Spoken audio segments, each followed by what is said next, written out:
Well, good afternoon and welcome to another edition of the Veterans Forum. Today is the 28th of February 2013, and we're coming to you through the studios of the Bedford Community Television Station here in Bedford, New Hampshire. My name is Bob Stevens. I've had the pleasure and the honor of using this program since 2004 in working in cooperation with the Library of Congress's Veterans History Project, wherein we've been asking all guys and gals who served in any war, anywhere, World War II, Vietnam, Desert Storm, you name it, if they can and will come and share those experiences as they made that part of history. As an example of what we're trying to do, if you will, imagine our history is a great big puzzle, and each one of us had a job to do, and we did it. The problem we're finding, though, is some of the guys and gals just don't want or cannot share that experience, so that we have little holes in the puzzle. We don't have a good picture. We're doing this primarily to make sure that the history that they made will not be altered or in any way played with, as some people were told have been doing to some of their histories. Any guy and gal is more than welcome to come. We ask that you will. We'll do all we can to make it a pleasant program. Now, this afternoon we have a special guest, and every guy and gal who's come here has been special, because even though we had the same jobs trying to work towards a victory, each one of us had a little different take on how it affected us. Earl's going to be giving us his story today. I'll ask him to introduce himself, and we'll take it from there. Earl, you're on, my friend. I'm Earl Isham, and I'm 87 years old. Okay. And I've lived in Bedford since 1946. Okay. And your branch of service and dates of service? I was in the Navy from 1943 to 1946, as you were. Oh, good. Yeah. Okay.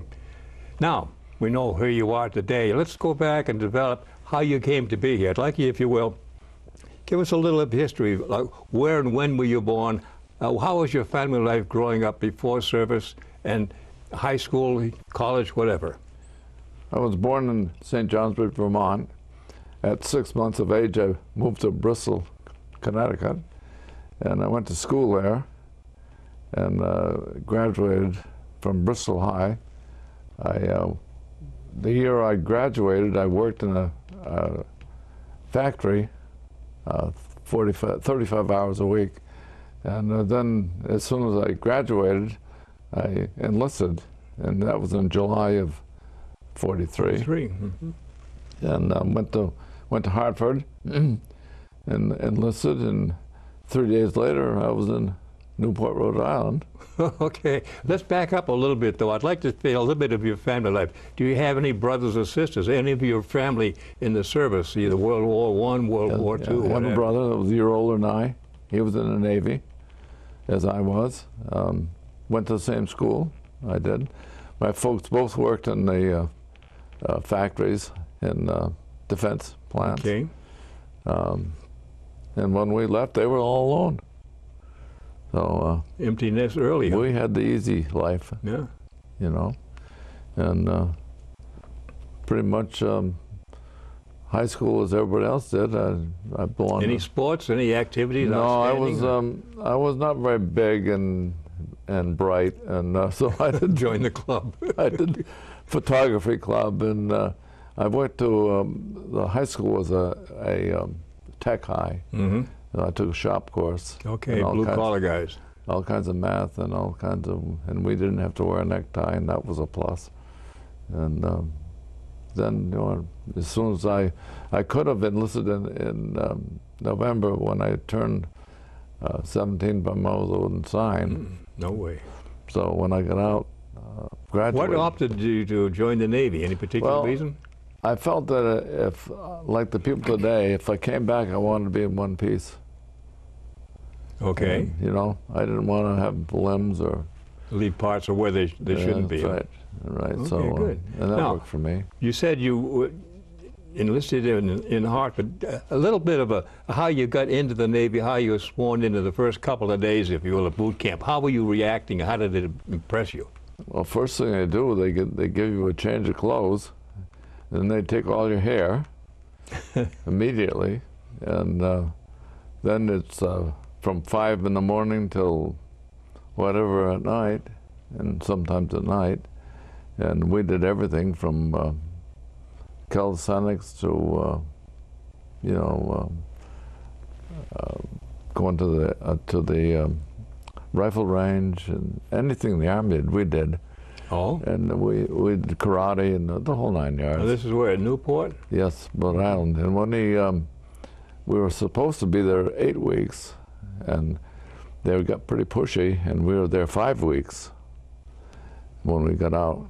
And then we had a choice of schools, if they accepted it. So I opted for gunnery, and I did get it. Oh, why? Any particular reason? Well, I did a lot of hunting, and you know, it was my thing. Yeah, a little bit bigger thing to shoot with, too. That's right. And then as soon as I left there, I went to a 3-month gunnery school in Newport. And from there, I went to 2 months in Washington, D.C., at the Naval Gun Factory. Oh, the gun factory, yeah. How was that experience? Well, you know, I watched them turning the 16-inch tubes and everything. That's awesome, isn't it? And we did that. We got to know all our anti-aircraft guns from square one, how to operate them, how to repair them, you know, and the whole thing. And I came out of gunnery school in Newport as a third-class petty officer. So quick? You know, the first 10, the highest 10 in the class of 300. Automatically get a stripe. Yeah. Wow. I was one of 10 of 300. Well, good. And so I went to Washington, and from there, I never had to turn my ID card in, and I didn't have to be a watch officer unless I was second class. So I had to run to the town. So you had a paid vacation? Yeah. Now, we went Washington, D.C. or the state, which? D.C. Okay. And what was your activity there? We went to school from 3 to 11 in the afternoon, 5 days a week. 3 in the afternoon to 11 at night? Yep. With a 10-minute break. And then... what kind of schooling? All gunnery. Okay. Just plain gunnery. Mathematics and all electric hydraulics. Okay. That's what it was. Become familiar with the complete system. Because all the guns were automated, you know, and the motorized except the 20s. And on weekends, they kicked us out of the barracks, so we were on our own. They kicked you out? Yeah. You just had 48-hour liberties? Yeah. So we would go to a service club. Okay, the USOs. For about $1 a night. Yeah. So I got to see pretty much of Washington. And then I came home, I think, one weekend, but that was a whole weekend to be home for, you know, 8 hours, and that was pretty tough. So I didn't come home much. Oh, just getting to and fro is a hard job. That's right. Trying to get a train or a plane or a bus or hitchhike, you know. And after I left there, I went to Norfolk, and that's where they put the crew together. And after we got the crew oriented, we went by bus to New York. Okay. And I didn't have any liberty from then on until the end of the war. Wow. So you were captive. Yeah. Okay. Now, at New York, is that where you got your crew all lined up? Yeah, we were in Brooklyn. Oh, that's the Navy Yard, yeah. That's where we went in commission. Okay. I was a plank owner. Good. How did you enjoy the commissioning service, all hands report to your station? Yeah, that's kind of impressive, isn't it? Yeah, and then they smash a bottle of champagne on the bow. And, yeah, you know. the captain drinks it all and throws the glass away. Yeah, right, yeah. And then we had shakedown. Okay. And after that... Explain what shakedown is, because some of the people may not know that. I'd like you to give it in your words. Take the ship through. It's training, trains the crew, trains the ship, so we know every bolt on it. You know, do all our gunnery, do all our sub patrols, so just get the ship. Bring everything out to make sure there are no problems. Right, everything worked. Okay. And then we went, excuse me, to the Caribbean and through the canal. Okay. And that was in about July of 43. 43. What I'd like to do is take it. This is something interesting, folks. I'll hold it up, but I'd like Earl to tell you what it's all about, if you will. See if I can hold it good and clear. Okay, would you explain it, please? And how you came by it? How I came by the picture was that a member of my gun crew evidently died, and this ended up in a flea market in Milford. And my daughter went to the flea market and found the. He's the one that drew it. He had it done. Oh, okay. You could have these made for you. Okay. At a price, and so I assumed that he's long gone, and the record and the ship, and it shows our 5-inch and our 40 millers up here, and the torpedo tubes, and the depth charge racks, and it's very authentic. Now, would you explain the ribbons on the bottom, please? Well, those are my campaigns from the Marshalls to the Philippines to Iwo Jima, Luzon, and Oki. Oki was a big one. And from there we went to Japan. Good, thank you. A lot of history. And that's what we'd like to try and find out as we go through. We last talked, he was going through the canal. I think he went through the Wasp at the time. Tell us about that, how you shadow the damn thing. Well, they went, there were 2 sets of locks. Yeah. And they were on to the right of us, starboard side. And we were kind of small. So all I could see was ship. Peanut compared to a But giant. they were too wide to go through the locks, so they took the 40 millimeter gun tubs and cut them off and put them on the deck. And after we got through, welded them back on again. On your ship or the Wasp? No, on the carrier. Wow. And after we got through there, we went directly to, we made a stop at Balboa, and then we went right to Pearl. Yeah, we did a little training there for not long. Okay. And then we went on to the. Now then, where's your trek as far as go to the Marshalls? What islands and what did you do? The Marshalls. Was your escort duty or picket duty? Yeah, we escorted a couple of what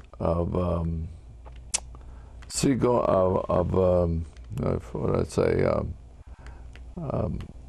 utility dry dock ships. Oh, that's slow. Floating dry docks. Uh-huh. And then we dropped them off at, I think, Eniwetok. And then we went on from there to our anchorage in Ulithi. And from then on, we operated with the 3rd Fleet, which was the 3rd 1 month and the 5th Fleet the next month. Yeah, they change quickly, don't like they? They thought the Japs didn't know, Yeah. you know.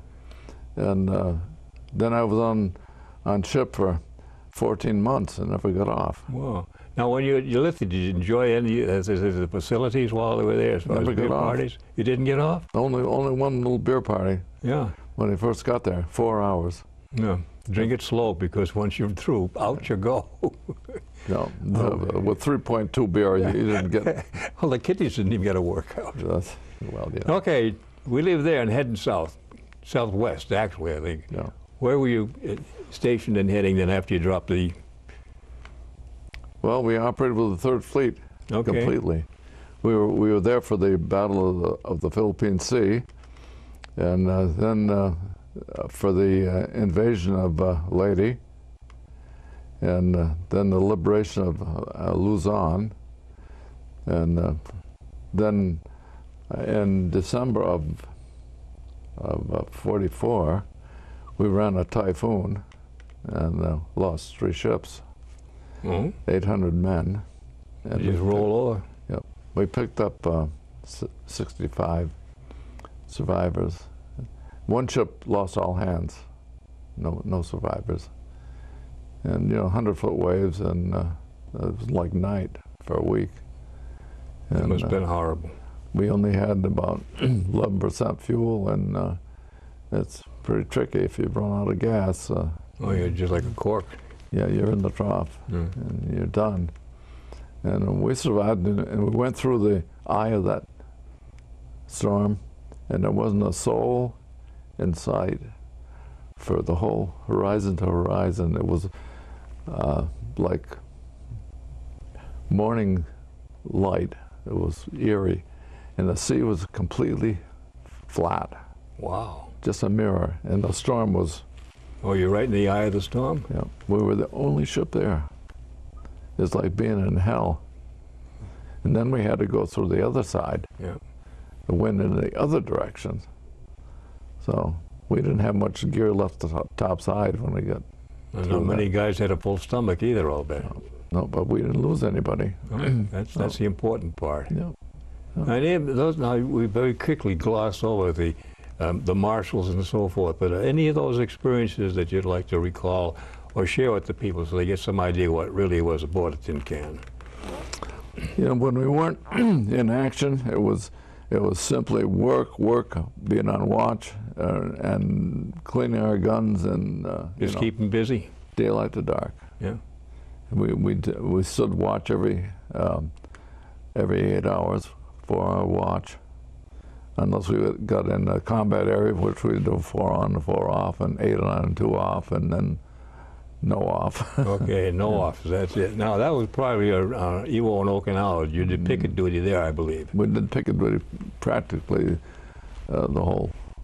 Can you explain that to some of the people? Again, we know what it was, but Yeah, they put a ship on each side of the task force, northeast, south, and west, and you're out there about 20 miles to pick up any planes coming in.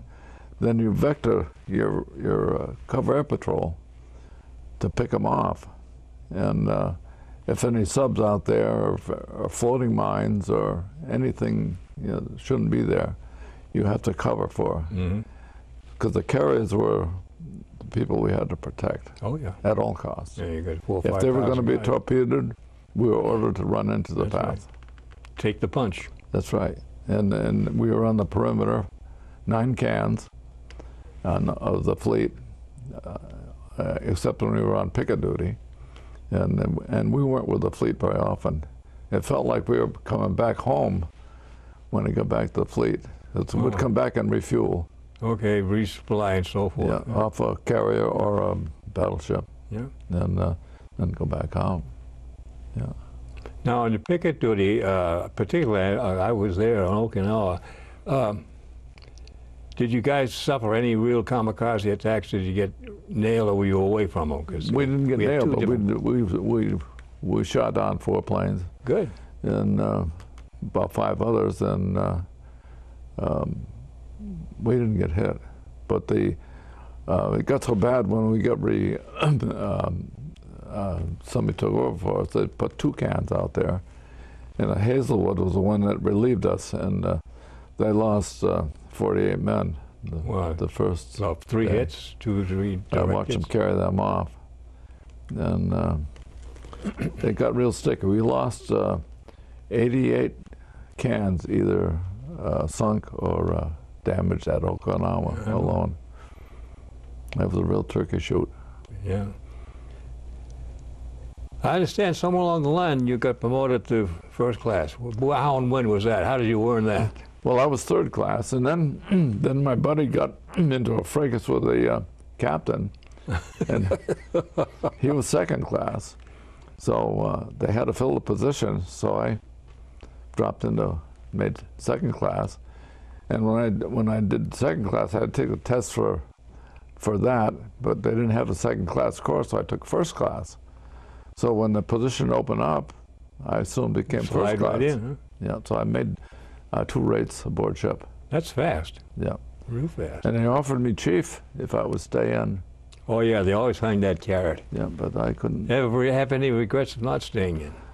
Well, And that's a dumb no, question. because I got terribly sick, and a few years later, and I think if I had been in the Navy, I would have died. Oh? So, Well, no treatment, or they couldn't well, handle it was cancer. Oh. You know, that would have been, That's it? yeah. And you are a survivor now? Yeah, 2 or 3 times. Very good. That's good news, buddy. I got through the war, but Get hit by a streetcar. I lost his finger over there. I got Yeah. tore. Now, was that under combat conditions or just an accident? Because I noticed there's no. It was an purple- accident, but of course we were always in combat, so you know. Read the small print. Oh yeah. So no, it was and it was near the end of the war. It was in June of '45, and we ran into a typhoon, and we lost a lot of gear in that, and we got flooded, and we had a bail by hand, but I was in a sling, so I just laid there and watched them. And the carriers ended up with the forward end of the flight deck got flattened by the seas, and we still had to take on planes and still had to launch, so we launched our planes in reverse. Oh, coming bass act? Right into the wind, Yeah. reverse into the wind, and launched over the fantail. Of course, landing was no problem, because the landing cables were all on the fantail. Mm-hmm. Okay. Yeah. So every carrier out there got flattened. I saw the bow one that just pushed right in. Was it the Eisenhower or some damn thing? And Well, one of the guys did the it. overhang on the flight deck just, Oh, was it Bennington? yeah. Yeah. No, sir. We were with the Bennington, the Hornet, the Wasp, the Lexington. We were with the Franklin when they got hit. Wow. Hornet, Wasp. Saw the Wasp got hit right next door, and they all took their punch. Yeah. The bad part, there's not much you can do. You can try like mad, but No, when they put the stick on you, 5 inches is the only thing that'll knock them down. They'll run right through 40s and 20s like. well, they come in low and you can't even track them sometimes. The suicides come in Yeah.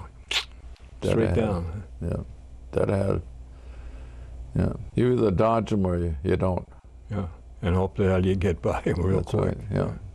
Now, after the typhoons and so forth, you then went up to Yokohama, I believe, after when they dropped the bomb. We went to Yokosuka. Okay. We went into Tokyo Bay first, but because the New Jersey was our flag, Halsey, because Truman was president, they took the Missourian to sign the. Oh, Oh, slightly yeah. political, huh? Oh yeah, That was yeah. on what, 2 September? that's right. Yeah. And they sent us down to Yokosuka, the naval base, to cover the back door. Mm-hmm. And we did go ashore there. Oh, how'd you like Liberty there? Well, it was. Was there much to do other than just all you could gawk? walk around, and the kids trailed you for cigarettes and candy, Oh, yeah. and the police had little short swords. They didn't have any weapons, and the kids would try to get cigarettes, and they'd slap the kids, and they were kind of brutal Oh, yeah. to their own people. It was only 4 hours. It was only just a. Yeah, but at least you said you Yeah, could put your felt like feet we were there. on land. You were there for a little bit. Yeah, and then we rode a typhoon when we were tied up there, which was really interesting. And we had to fire up the boilers and get underway so we didn't break our cables. Because if you lose your cables when you're, in the harbor, you're in real trouble. Oh? So that was the third one that I went through. Oh, you had 3 typhoons and Yeah. hurricanes and what have you. Yeah. Mm. Yep. Now, were you on standby or on watch at all time during the typhoon? I was on watch completely.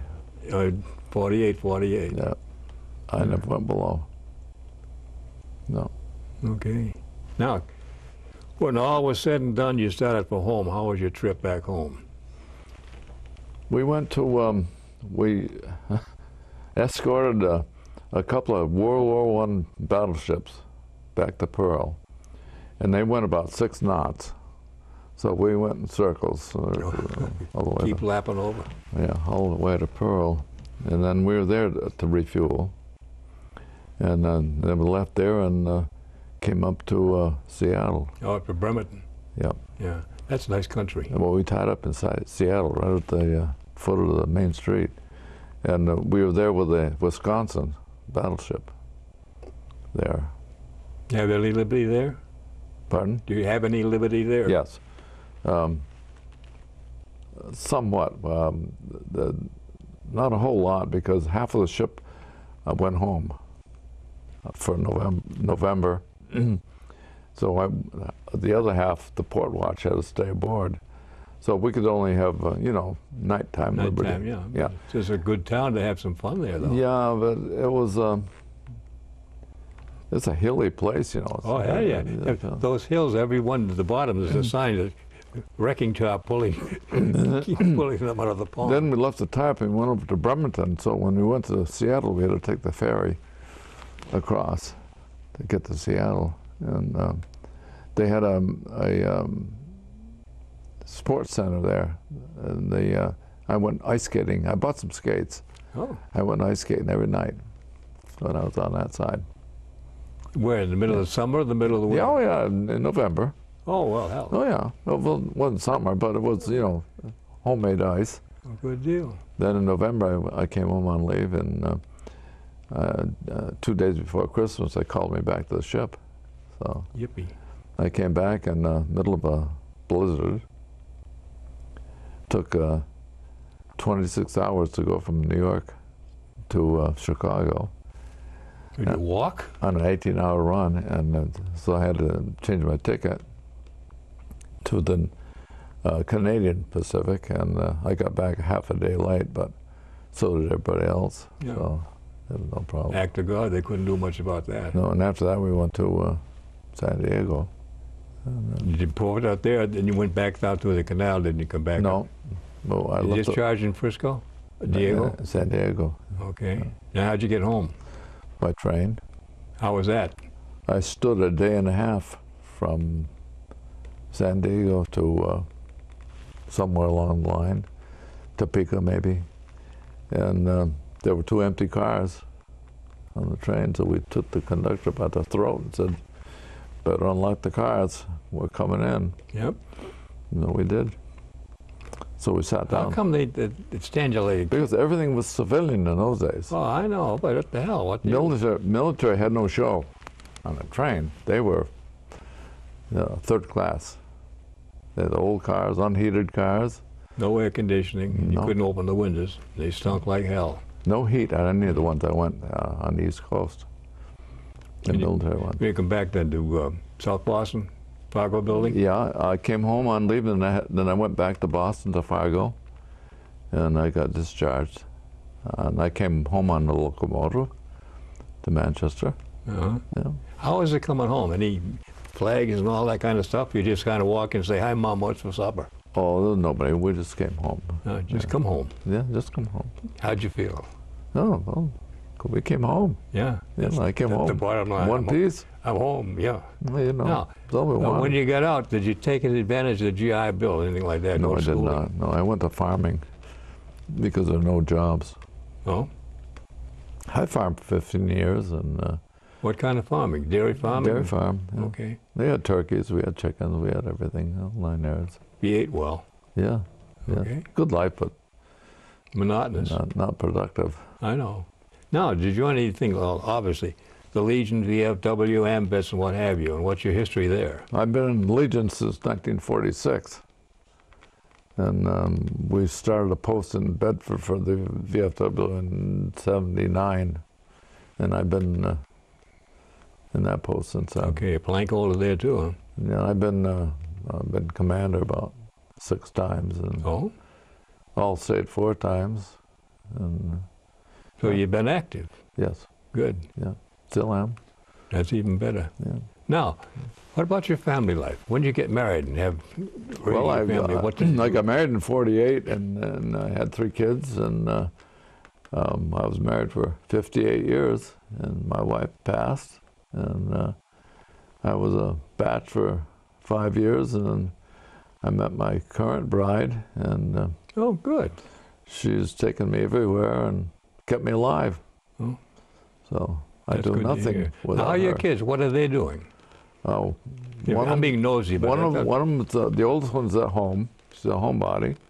The middle one is a nurse, and the youngest one works for Hewlett Packard. now, are they girls or boys? I know they're All girls. All girls. Yeah, Okay. yeah, and I got four grandkids, Well, and I got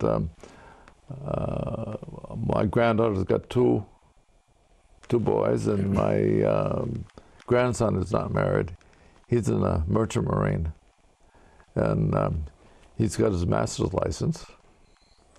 So he's going up there. good. Good kid, Very good for him, too. very smart kid. Not like me, smart. Hey, don't knock yourself.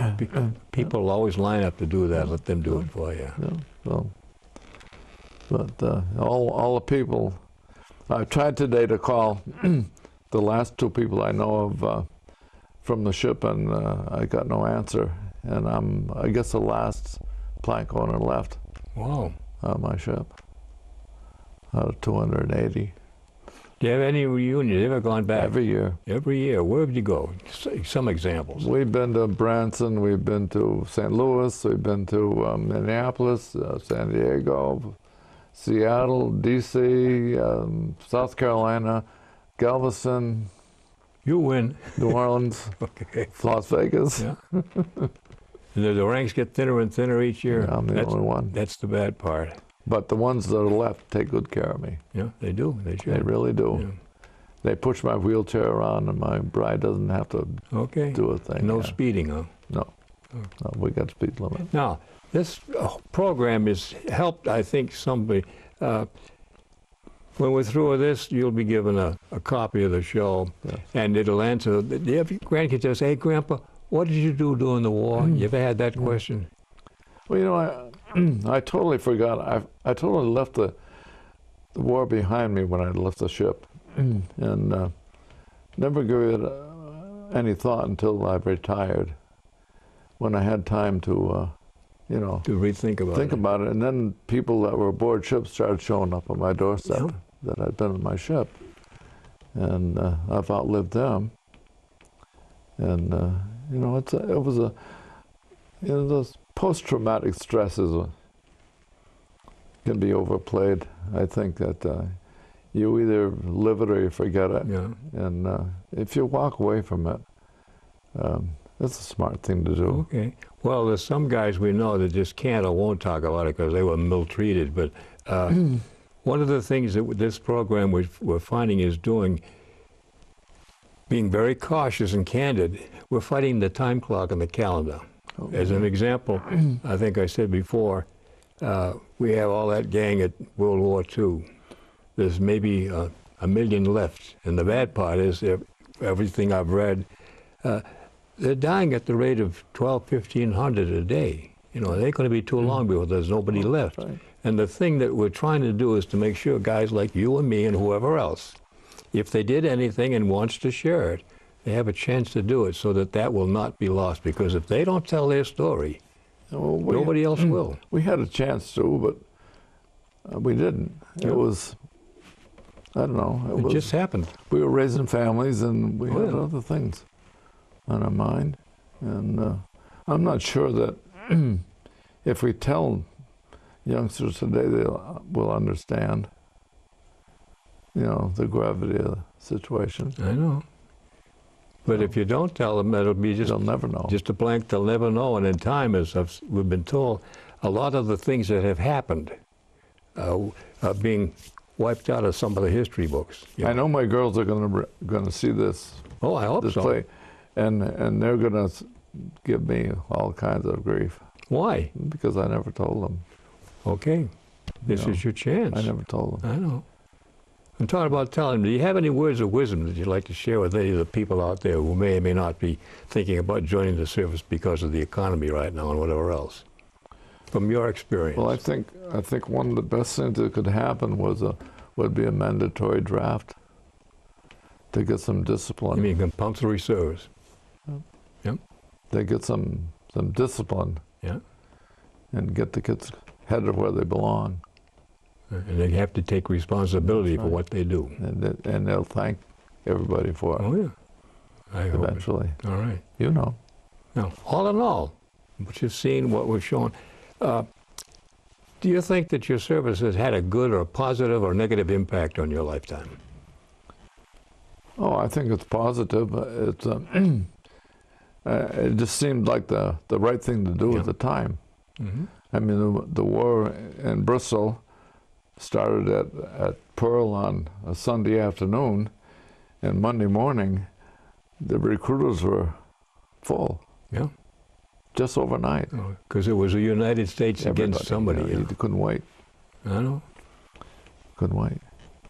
Today it's more volunteers. And now they try to hide rather than that. You know, I don't know. It's a hard question. Yeah, Okay. it is. What I'd like to do, we have a few more minutes. Excuse me. I got a red eye for some damn I reason. see that you have a sore I eye. know. One of the kids said you get poked at looking through a keyhole or some damn thing. Now, this is a shot I'd like to hold up again. to give you people some idea what this is. Oh, is that clear enough? Yeah. Can you explain? This is your ship, isn't it? Yeah, that was taken during the war from the Hornet, the carrier. And it was after the first typhoon, because after the first storm, they welded reinforcement on the number 1 5-inch because it caved in the gun from the storm, and we couldn't use it. And then, of course, we were getting ready to either fuel or pass a pilot back to the ship. Because when we picked up a pilot and took him back to the ship, they give us 25 gallons of ice cream. Wow, so they were worth something. We had no machine. Explain that passing back, because a lot of people don't believe it about the high line. Yeah, they rig a line from number 2 5-inch across to the carrier, and then they have a little basket. Yeah. They put the pilot in, and they pull them like across. Like a telephone booth. On a pulley, and hopefully you keep them above the water. Yeah. That's when the coxswain comes in real handy, keeping the safe distance without coming in too close and timing the waves. Well, when we refuel, we send a line across to the carrier, a 3-inch line. That's a big line to keep the bow in. Okay. And then you've had a maneuver to keep away from that on. The carrier wasn't bad. Battleships were very hard to refuel from because they sucked us in. Are they? And half the time we ran into a fielding. But my gun was back here, the 40 millimeter. Well, you can see the 2 barrels in the air. Yeah, and it was pretty calm seas. Yeah. That was very calm when that was taken. Yeah. Thank you. Now, we have some other little things. I'd like you to not brag, but these are some of the things that you've done and you did. Explain some of that, if you will, please, so people can get an idea of what you've been doing. You mean for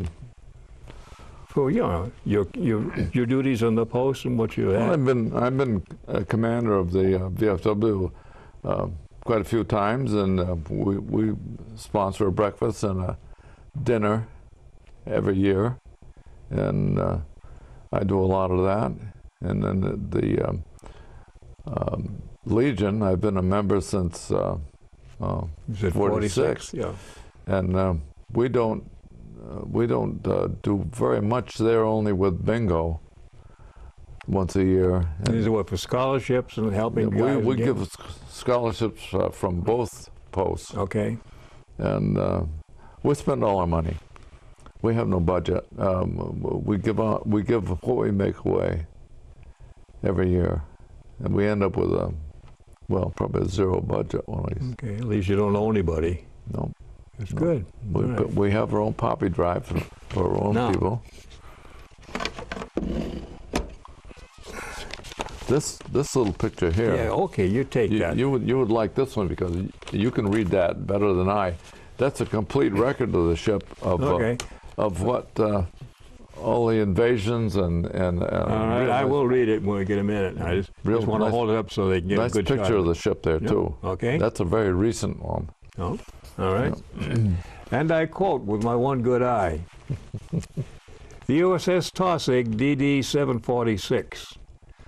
The Taussig was named in honor of a Rear Admiral Edward David Taussig, Civil War and Spanish-American War hero. She, the ship, if you will, was constructed by the Bethlehem Shipbuilding and Dry Dock Company located at Staten Island in New York, destined to participate in no less than 5-star operations and the same trek some 130,000 miles throughout the broad expanses of the Great Pacific. The USS Taussig has earned 6 engagement stars or battle stars for her part in the battles of the Western Caroline Islands, Leyte, Luzon, Iwo Jima, Okinawa, Gunto, and the Third Fleet operation against Japan. She also earned the Navy Occupation Medal and the China Sea Service Medal. The basic statistics, if you're into guns and so forth: overall length 376 feet 6 inches, beam 40 feet 10 inches, speed max 35 knots plus, and a complement 300 plus. The armament consisted of six 5-inch caliber, 38 caliber dual-purpose guns, 21-inch torpedo tubes, plus 40 millimeters and 20 millimeter AA guns. This is a proud ship manned by the Navy's finest men. Amen. Toot toot. Yeah, yeah. Okay, and for all that, here you go. This is the big piece of paper. That's my discharge. Read it if you will. That's a It's proud and honorable discharge, United States Navy. My name, rank, and signed by somebody. Somebody who scribbled his name real quick. February 28th, 1946. Very good. And my record is on the back, part of the record of my. Oh, good. And believe it or not, that isn't as valid a certificate as a DD-214. I know. I know. I won't go into that. Okay, what do we got here? This is what I took at Pearl of the. I'll hold That's it. not a very good one there. You'll have to read that. This one I'll turn down. But it's a theater of operations. This is a better one to tell you where we actually went. Wow. Looks those, like those little lines are where our fleet operated. Yeah. If you look at it, it looks like a bowl of spaghetti. They're all over Hell's Half Acre. It is, yeah. 14 months. Yeah. That's great. Yeah. This one is not too bad that's Iwo Jima. Okay, let's see. I got to make sure I get it right side up. Yeah, okay. It's hard to tell. These are the points where they came in, folks. And that should be Shuri down there, yeah. Yeah, right at the tip. That's it. Yeah. That's what it looked like when it was quiet. Yeah. And this is Okinawa. Been there. Yeah, right there.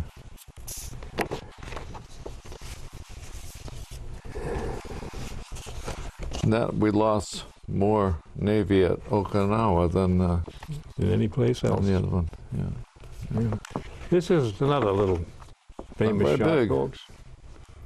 They don't look big, but they were very important, and they saved a lot of lives. They cost a lot of lives, but all the guys who flew from wherever, Saipan, Tinian, up into and back to Japan on air raids, were very glad that Iwo was taken. It saved a lot of bacon, and it saved an awful lot of guys. And I can tell you for own experience that what is said for all the branches, the Seabees were the first ones in Well, we got mixed up. We on every operation.